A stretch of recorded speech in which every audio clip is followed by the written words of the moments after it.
listening to the Hey Techies Rewind, so turn it up. It's even better the second time.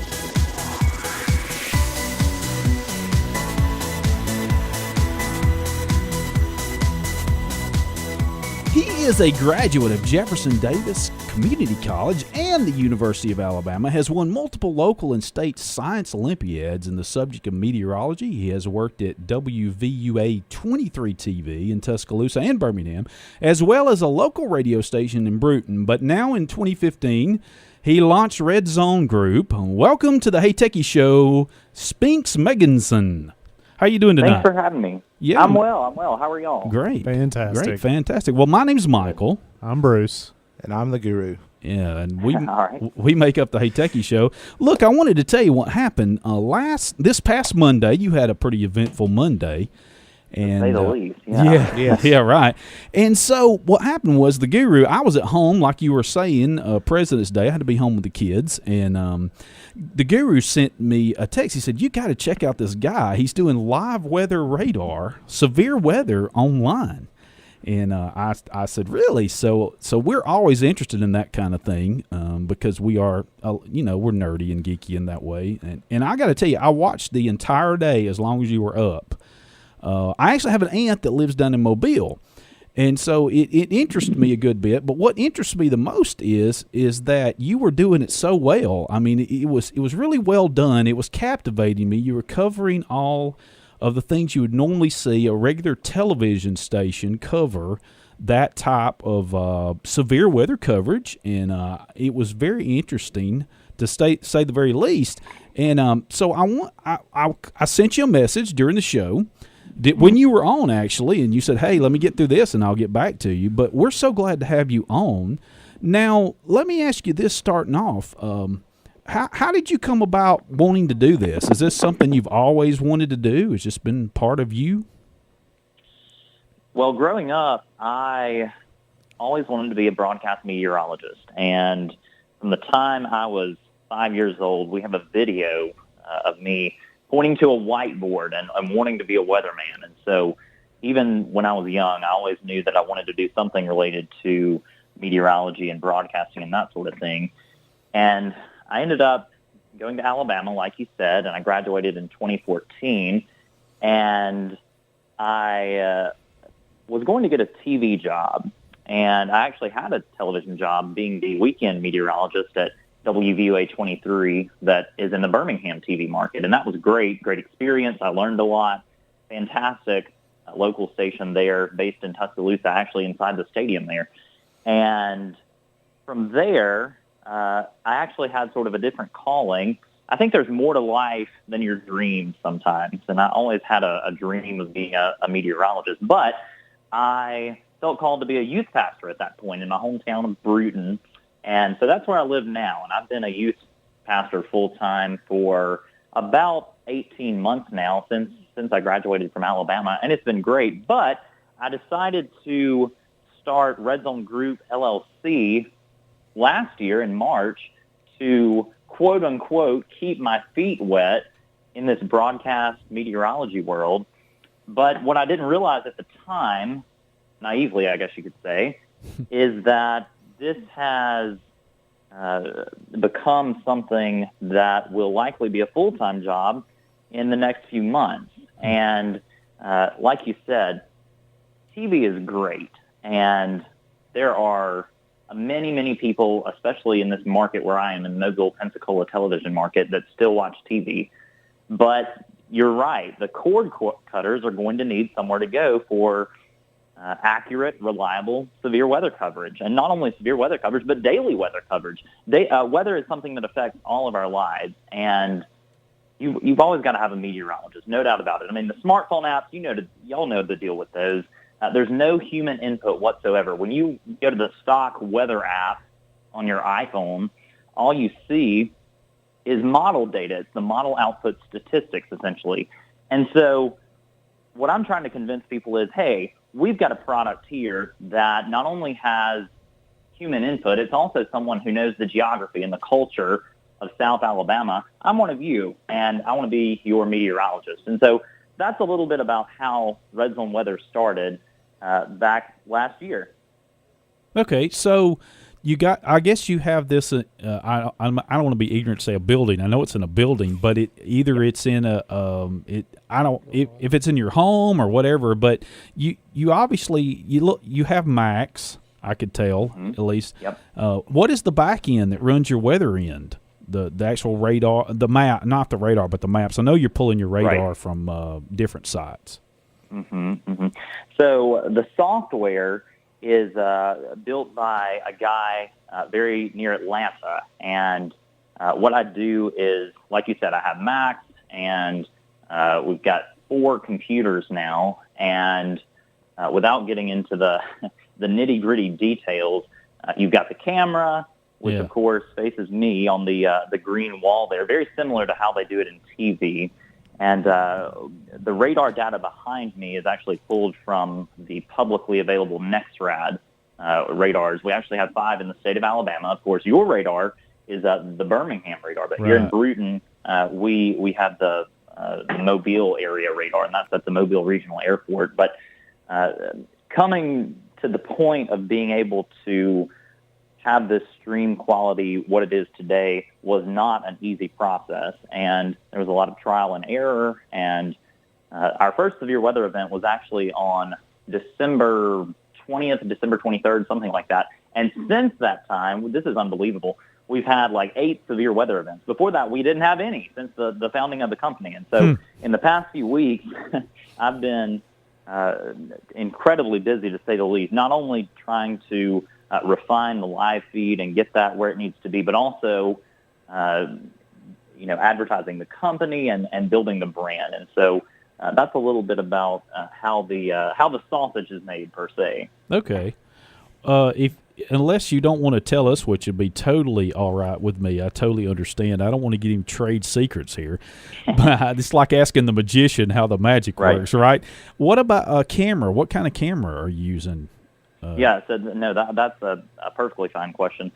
The camera is actually not anything special at all. It's a home camcorder Sony video camera that I purchased from Best Buy. It's nothing special. The key is the chroma key system is what gives me fits. Correct. And the lighting on the wall can be just a nightmare at times. Even now, after you get everything adjusted. You walk in one day, it's great. You walk in the next day, depending on what you're wearing, and it can look totally different. And so it's just a basic camera and nothing fancy at all. Okay. So you're really all your back end is just really software. Do you have a hardware switcher or anything like that, or is it all just software? Yeah. So we use a hardware encoding system. Okay. That's available online, and that's where everything comes together, and it outputs to our YouTube stream, which is what you watched and what many people watched on Monday. And so we do hardware encoding, and I did some playing around with software encoding and found that just was not the quality that I wanted. And so hardware encoding is the way to go in terms of live video, and at least in my perspective. Yeah, I agree. And you would need something that's moving pretty fast, pretty fast frames per second because of the video changing, having the rotation of the radar, that kind of thing. So, it would look very jumpy. Yeah, I agree with you there. So, one thing I know we want to know is, at least I want to know, and I don't remember if Guru brought this up, how do you sustain this? I know through advertising, but have you got a plan that you've thought of maybe? Yeah, that's a great question. And I'll be honest, when I first started this whole thing, I did it, like I said, to keep my feet wet. And I love weather. And at the end of the day, even if I don't make any money off this, I'm going to keep doing it just because we've had a tremendous amount of positive feedback in the community and really across the state and region. And so this is something that I feel extremely passionate about. And so it's going to continue regardless of if we make money or not. But the good news is people are really starting to buy into the whole new media thing. And I took a fantastic class at Alabama. It was actually called New Media. And it talked about the problem of monetizing content on social media. And what I'm trying to do is not only develop a product that helps people in terms of getting weather content out, but I also want to make something that does have the potential to generate a little revenue. And so right now we crank out a morning video, and it's posted every morning between basically 7 and 7:30 in the morning. And it talks about the weather forecast and current weather conditions sometimes for southwest Alabama and northwest Florida. The idea is to expand that at some point, not only across the state, but potentially across the region and maybe even the nation one day. And so that's a little bit about our current advertising situation. Right now we have one sponsor, but after our December 28th event, when we had many, many tornado warnings across South Alabama, I had 20-plus people call me or text me or get in touch with me about wanting to be a sponsor for RedZone Weather. And so at that point, I said, well, I probably need to sit down and make a plan of action on how we're going to go forward in terms of generating revenue. And so at this point, I've got a catalog of items that folks can sponsor or buy into per se. And, we can put logos up. We can have pre-roll intros on our video and that sort of thing.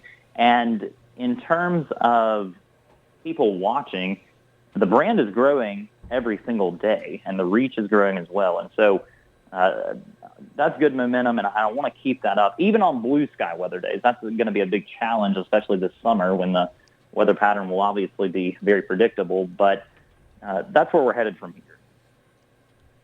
Yeah, that was one of my questions actually, was how you were if you were planning to expand this, but kind of go back a little bit.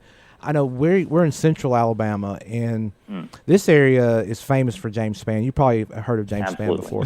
And James Spann is a fixture in this part of the state. And he's when there's tornado warnings in this part of the state, I see you go James Spann. I see you go watch. It's like everybody goes watch. So I'm curious, how well do the TV market down there, I guess you're under the Mobile television market, how well does it cover like the Bruton and the areas you serve? Is it just as good as that, not as good? I'm just trying to figure out, maybe you said you wanted to keep your feet wet, but I was thinking maybe your motivation for this was maybe they underserved this rural area of Alabama possibly.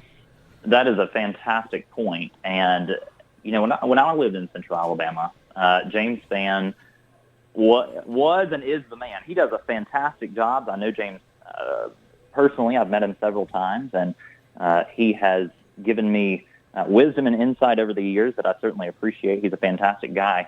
And unfortunately, in this market, Mobile, Pensacola, we don't have not only someone that is the go-to guy, but we also don't have good severe weather coverage. And so that was another motivation for starting this company. Unfortunately, there's just no one go-to place for the market. And these guys cover, the metropolitan areas of Mobile and Pensacola, but in terms of rural areas, like you said, Bruton, Thomasville, Monroeville, Evergreen, these folks don't get coverage, and it's a shame is what it is. And so I'm out to change that. And in the process, if it wakes some folks up and we get, tornado warning coverage for every county in the market, that's great. I think that will save lives. And so maybe that will be kind of a side benefit on a dying industry in TV.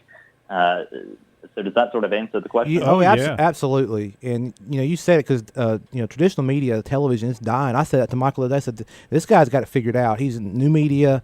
He's out there. But it just impressed me because I was at work and I had you on in the background because I saw on Facebook during lunch, you were fixing to go live, and I pulled up on my phone and I went upstairs to my office and I pulled it up and had it on the background. I was like, this guy is serious. He knows his stuff. It's like James Spann younger version. I mean, am I right, Michael? Yeah. I mean, I was like, this is great, because for somebody that when it's one thing for your smartphone or you get a weather warning from the EMA or something, but to know where is it at. We know the polygons and we know, am I in the polygon or not? But if I'm in it, you still, to me, I want to be able to have a human being tell me, hey, this is where it's going. And that's exactly what you're doing, and you're doing an awesome job. Speaking of that, I greatly appreciate that. Thank you. Oh, I apologize. I interrupted you there, my friend. Speaking of that, we're fixing to go to a break just a second, and we certainly hope you can hold over through it. Yeah, absolutely. Great, Absolutely. great. But here's what I want to ask you now that I just thought of something. What about the talking to the weather service? I noticed you chat with them. Is that hard to get? I mean, not everybody does that. So how do you get started? Yeah. I'm not asking you to give the whole detail, but is it a tough deal to get started in, to be able to, you have to be proved that that's what you're doing? You see what I'm saying? You do. And that's actually a tool that I received approval for when I did a news package with the National Weather Service office in Birmingham. And it's called NWS Chat, but you have to be affiliated with the media or an EMA director or a weather service employee or that sort of thing. And so there is a verification process involved, and you have to submit credentials. And if I'm not mistaken, I had to also send in, verification and from WVUA as well. And so I maintain a relationship with WVUA. I actually do fill-in work on a fairly regular basis there. And also I've done news packages over the past 18 months since I left as sort of a guest contributor type thing. And so with that comes the privilege, I guess you would say, of having this wonderful tool where we can directly chat with the National Weather Service. And that is invaluable for us in the media. It is tremendous privilege to have unfiltered access to their thoughts and what they're thinking, and if they're going to extend a warning or expire a warning or that sort of thing. And so in severe weather events, that has proved to be a tool that is invaluable. As we left, we were talking a little bit about the National Weather Service and speaking to them. And also, I noticed that you did some UAV, as we call it, or some people call it a drone. You did some, I guess, damage. You went and took some footage of the damage? That's exactly right. I did. I went down to Century, Florida, and Fulmerton, Alabama, which is in the southern side of Escambia County yesterday, or I guess it was the day before yesterday to see the damage from the air, and it is horrendous. The folks down there need our thoughts and prayers, and I know that several organizations, even in central Alabama, the Tumors for Tuscaloosa group has posted several times about donating supplies for those in need, and certainly just a tremendous opportunity. Of course, central Alabama has been affected by all these tornadoes over the past few years, especially in 2011, and certainly an opportunity for us to step up to the plate and give back to the folks there in Fulmerton and Century. Our silent partner, Bruce, he was wanting to know if you have to have a commercial license, a license for UAV. Since you're using so the way that works is, and if you noticed in the video that I posted on Facebook, and even the video that I posted this evening on Twitter and Instagram, the copyright is to me, Spinks Megginson, and I have to be very intentional about that. Sure. Because I own the drone. It is not the property of RedZone Group, LLC. And you're exactly right. You do have to have a license. It's called a Section 333 exemption from the FAA if your company uses a drone. And so you see all these television stations using drone footage. In fact, WKRG News 5 in the Mobile market picked up the footage from RedZone Weather the other day. But they actually have to get an exemption a waiver from the person that they're using the footage for to say that, this was not done for profit and that sort of thing. So it seems like the FAA has a pretty tight grip on the situation with drones. I don't know that much about it. I just it's kind of a hobby that I do. So I certainly am not making any profit off of it. And like I said, I don't know that much about it, but those are the basics from what I understand. Well, it looks like to me you can fly it fairly well.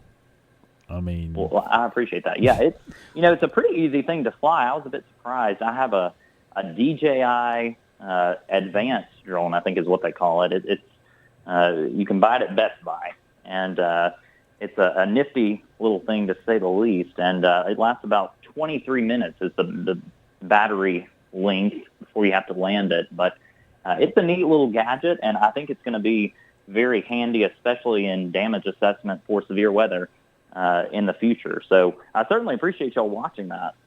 Yeah. Yeah, it was great footage. It was great. We had a question in the chat room. This is not drone related, but somebody in our chat on the Google Hangouts said, could you ask him about model forecasting and a bit about the differences in models? Also, how and if we will update weather satellites. I don't know if you can answer the second part, but yeah, good question. So the models, and let me be clear about what I use on a daily basis, and sort of what the industry, the broadcast television industry, I should say, uses also. I have access to the Global Forecast System, the North American model, and several other models through this software vendor that I use from the greater Atlanta area. And so the deal is you've got models that are refreshed sometimes as quickly as once per hour. That would be the high-resolution rapid refresh model, or HER as it's called. But the GFS and the NAM are two different models that I use on a daily basis to forecast weather. And I believe, if I'm not mistaken, GFS and NAM are also publicly available on the web via several sites. And so if you do a quick Google search, that's where you can find that data if you want to see the raw data. But those are two models that we use here at RedZone Weather. When I was at WVUA, the weather company behind their graphics is called Weather Central, and Weather Central was actually acquired by WSI, which is another WSI, vendor. yeah. But they have access to proprietary models and that sort of thing that I don't have access to, like the RPM and several others. But when you see, like I said, the iPhone numbers, that the temperature forecast that it spits out anytime you look at it, you're looking at model output statistics. That's all it is the model is saying, okay, the temperature at X location will be, this temperature at a certain time. And the problem with that is the models don't take into account, here's just one example that will kill your forecast in the middle of summer. Sometimes when soil is saturated, temperatures can be cooler than what models are suggesting. And so that's just one of the many, many things that can happen in terms of the iPhone app that can, have your temperature forecast off in your app. And so that's why it's critically important to have human input. And that's why I believe that the art of meteorology and meteorologists will be around for a long time, even after the demise of television. Now, where do you? Yeah, I agree. I agree with you on that, by the way. But where do you find yourself in this predicament, in a way, about how not to step on feet when going about this? Because I noticed the other night, you were real careful to not cover weather in another market. I noticed you did a really good job about it, by the way. But how do you feel going forward? Is there going to be a point to where that's not going to matter, you think? Markets? Yeah, well, and the deal with that is I can cover whatever area I want to, and anyone can. But the reason I'm trying to stick to my county and points north, west, and south, and not counties to the east, mainly is because our National Weather Service county warning area, the designated counties that the National Weather Service office in Mobile covers, are those counties. And so having to navigate through covering counties to the east would involve having data from the National Weather Service in Tallahassee. And so that means monitoring multiple NWS chat rooms and that sort of thing. And it can be done, and it will be done. But for now, I'm trying to be very hyper-local, and that's a word that I use more and more each day. When we want weather coverage, we want it hyper-local, and to have these broad strokes of weather that you see on national weather channels and that sort of thing, I think that's a dying breed. Yeah, and I hope that people will realize, we need someone who knows not only the geography and culture, but knows familiar weather patterns. for our area. Yeah, I meant to ask you. You brought something up to my mind again. Do you just like go around, drive the streets, or do you like read the map, get an atlas out, and just read the map? I mean, how do you study up to know all those different places? I know you live there, but he knows where all the barbecue joints are, like James Spann does. Look, James Spann is incredible, and he does a fantastic job knowing geography in his market. And like you said, he's the go-to guy, and so I was inspired by that. And one of the things that has helped me tremendously, and this would probably sound trivial to most people, but when I was a kid, my dad actually played softball, and he traveled all around this region. And when I say kid, I'm talking when I was 5, 6, 7, 8 years old. And so he would take me to these softball games, and that sort of enabled me to, I guess, subconsciously and consciously observe the roadways and these little nick and crannies that no one really knows exist. And so that was tremendously beneficial. And it's amazing that, even something that many years ago, I'm 24 years old now, and even something, back then is helping me now in this endeavor. And I feel very thankful for that. But another thing is, when I got older, of course, I traveled to Tuscaloosa just about every other weekend because I had this, like I said, I'm a youth pastor now, and I had an internship here in Brewton that enabled me to get this job. And so I did a tremendous amount of traveling across the state of Alabama as well. And so I think just being mobile and being observant, when you go down these back roads and that sort of thing, that's what helped me tremendously. And don't get me wrong, I certainly have, an atlas and that sort of thing, and I did growing up as well. But I think just being there and seeing these actual locations is what really stuck out in my mind. Yeah, immersing yourself in the area, absolutely. No absolutely. Question. Yeah. Speaking of the National Weather Service, something just hit me, and I don't know why I didn't think about it before.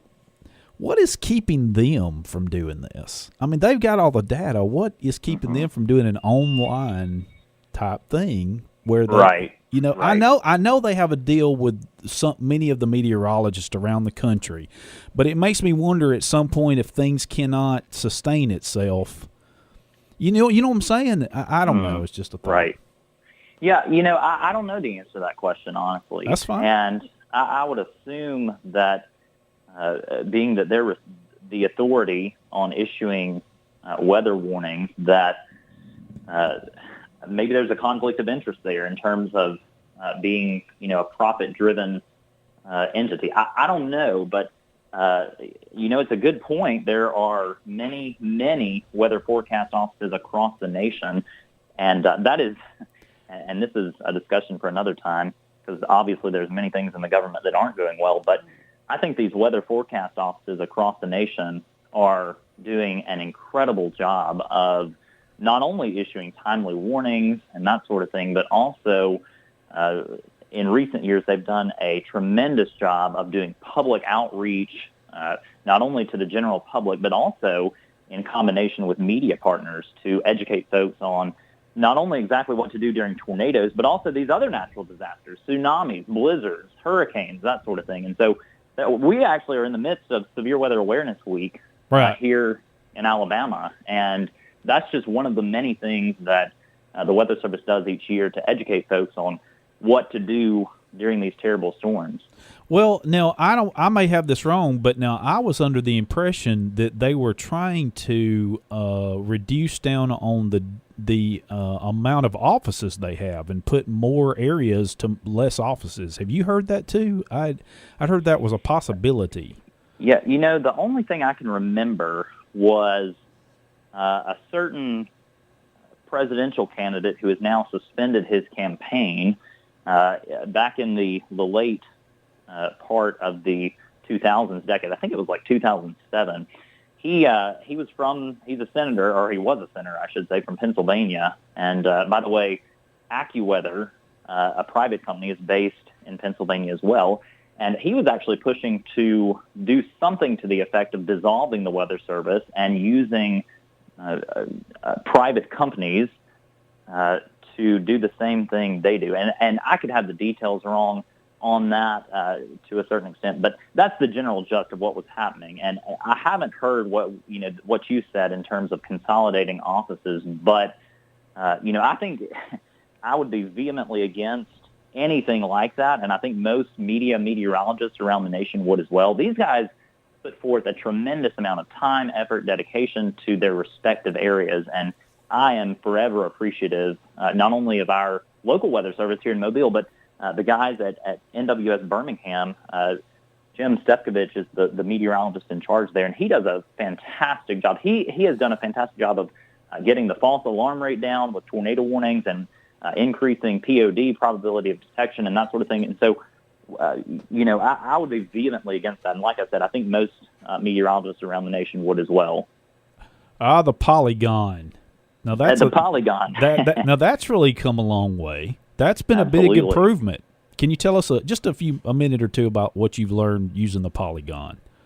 Yeah, well, the Polygon system was implemented now about 8 years ago, and it has been tremendous. The beauty of it is when a respective area is under the threat of severe weather, only that specific part of the county that is affected goes under the warning. And so it's especially great for tornado warnings when you have, just like what we had this past week with Century and Fulmerton and Bruton under the gun, folks in Atmore, which is another sizable city in our county, they didn't have a threat, and so they didn't get the warning. And one thing along those notes with these polygons, we've got these new wireless emergency alerts, or WEAs, and that's the thing that causes your smartphone to ring very loudly, even if it's on silent, to let you know that you're in the path of a potential tornado. And so even during the live broadcast, you can go back and look.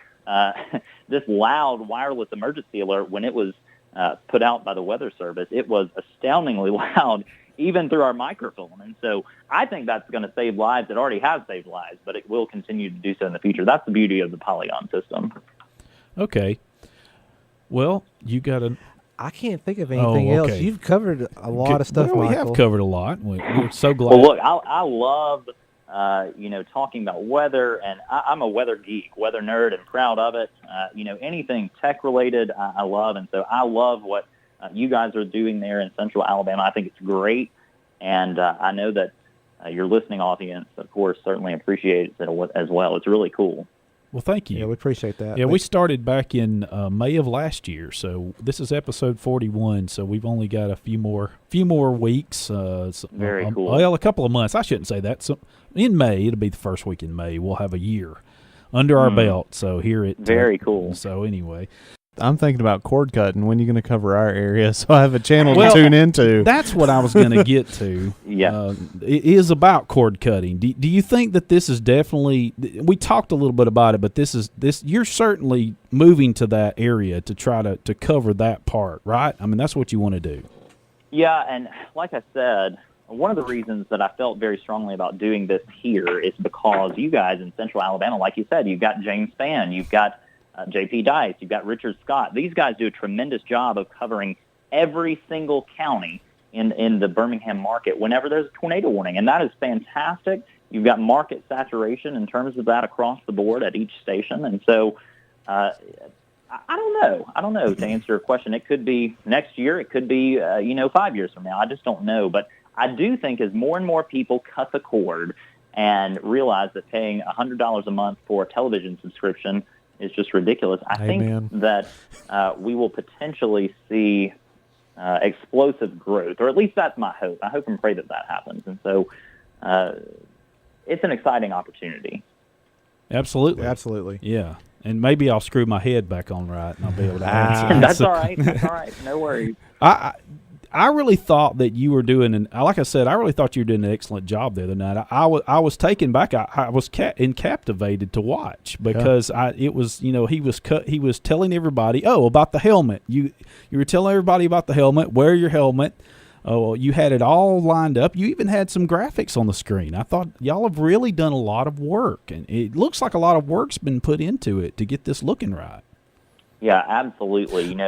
Before we launched on May 18th, 2015, almost a year ago now, I dedicated about 4 months of time building these graphics and putting a lot of time into getting everything just right. I'm not interested in having a product that not only looks bad, but also people don't want to see. I mean, that's not fun. Who wants to do that? And right. So I tried to put in as much time as I could on the front end to get this thing right and built, like it should be, have a strong foundation per se.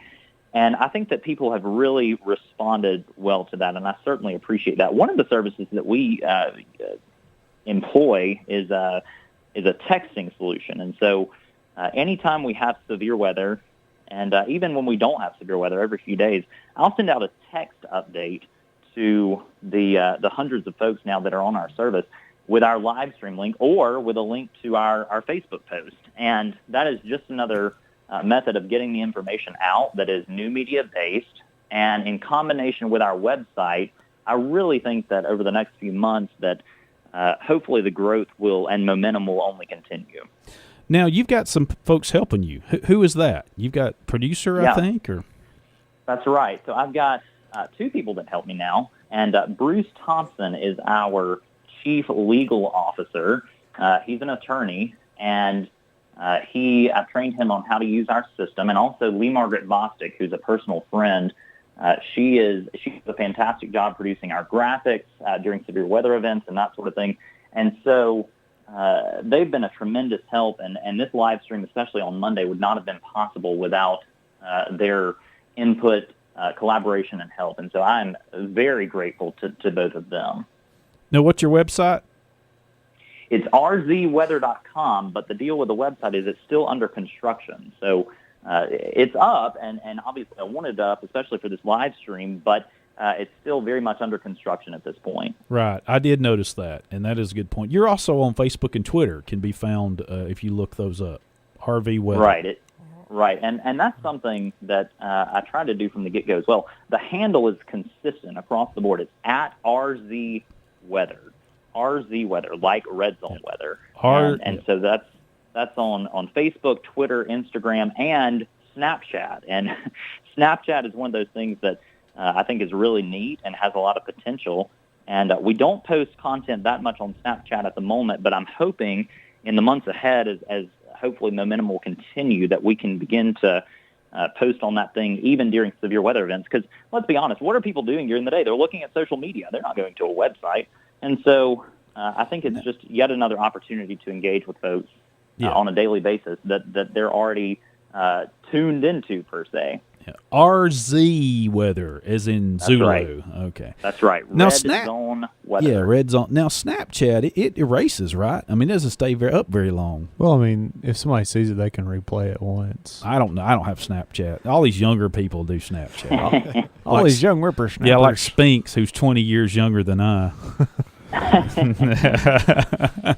Oh, my goodness. I kind of thought you were somewhere around 23 or 24 when I saw when you graduated high school. So yeah, just turned 24. And so hopefully, making something that will not only help folks out, but they also enjoy in the months and years ahead. Well, look, we're going to let you go and have the rest of your evening since it's almost 8 o'clock. And we really appreciate your time. Thank you so much for calling. And hopefully we'll get to talk to you again sometime. Absolutely. I really appreciate y'all. I mean, this has been great. And I certainly appreciate anyone who takes the time to talk to me. So I hope that this has been beneficial for everyone who's listening. And obviously we will hope for the best in terms of no severe weather in the next few months as we enter our primary severe weather season. But if we do, maybe we can check back in with you about the severe.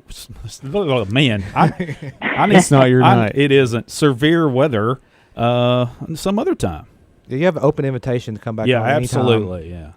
Yeah. Well, look, I really appreciate that, and I'll certainly be in touch. Thank y'all for having me. Thank you. All right, Spinks, you take care, buddy. All right, thanks. Y'all too. All right, bye-bye. Man, sounds just like a young James Spann. Yeah. It's scary. Yeah. Honestly. Like, that's all I was thinking the whole time. He's going to be something great. Yeah, so. Absolutely.